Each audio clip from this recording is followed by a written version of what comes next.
பாருங்களேன், நாங்கள் சின்ன வயசில் இருக்கும்போது எங்கள் வீட்டில் கோழியெல்லாம் வளர்ப்போம். கோழி குஞ்சு பார்த்துருக்கீங்களா? முட்டையிலேருந்து வெளியே வர்றதெல்லாம் நான் பார்த்துருக்கேன். அப்படியே ரொம்ப அழகாக இருக்கும். அது வெளியே வர்றது, முட்டையை உடைச்சி கொண்டு வெளியே வரும். அப்போது ஒரு கோழிக்கு 10 குஞ்சு 15 குஞ்செல்லாம் இருக்கும். அப்படியே 15 குஞ்சுகளை மேய விடும் இந்த கோழி. நான் பார்த்துருக்கிறேன். அந்த கரையெல்லாம் நாங்கள் எடுத்து போடுவோம், அது அப்படியே மேயும். அதெல்லாம் சில சமயம் கோழி குஞ்சுகள் அப்படியே செதறி நிற்கும். அந்த கோழியும் அப்படி இருக்கும். திடீர்னு கோழி ஒரு சத்தம் கொடுக்கும். நீங்கள் கவனிச்சா நான் பார்த்துருக்குறேன். இதே தலையை திருப்பி பார்க்க வினோதமாக ஒரு சத்தம் கொடுக்கும். என்னென்னா ஆபத்து அலாம் பண்ணும் குஞ்சுகளை. தூர இடத்துல நிற்கிதில்ல, பருந்து மேலே பார்த்தீங்கன்னா பருந்து வராது, குஞ்சு தூக்கிட்டு போயிடும், அவ்வளோதான் சாப்பிட்றதுக்கு. அந்த ஆபத்து தன் குஞ்சுகளுக்கு வந்த உடனே இந்த தாய்க்கோழி ஒரு சத்தம் கொடுக்கும். கொடுத்து அந்த ரெக்கையை விரிக்கும் பாருங்கள், 15 கோழி குஞ்சும் உள்ளே வந்துடும்.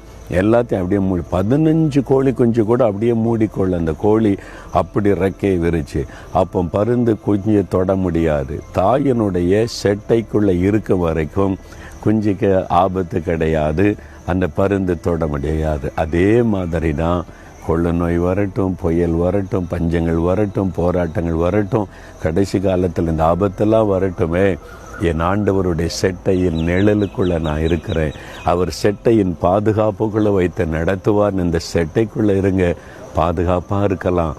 ஆண்டவர் சொல்ல, என் மகனே, என் மகளே, நீ என்னுடைய பாதுகாப்புக்குள்ளே நீ இருக்கிற, நான் உன்னுடைய தாயின் தகப்பனுமாக இருக்கிற, உன்னை பாதுகாக்கிற தேவன் சொல்கிறார். எதுக்கு பயப்படணும்?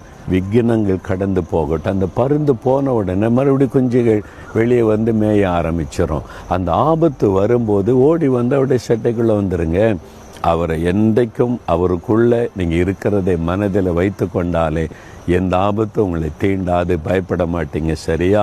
தகப்பனே, உம்முடைய செட்டையின் நிழலுக்குள்ளே நான் வந்து விடுகிறேன். இந்த விக்கினங்கள் ஆபத்துகள் கடந்து போக மட்டும் உம்முடைய செட்டையின் மறைவுக்குள் வைத்து என்னை பாதுகாத்து கொள்ளும். இயேசுவின் நாமத்தில் ஜெபிக்கிறேன்.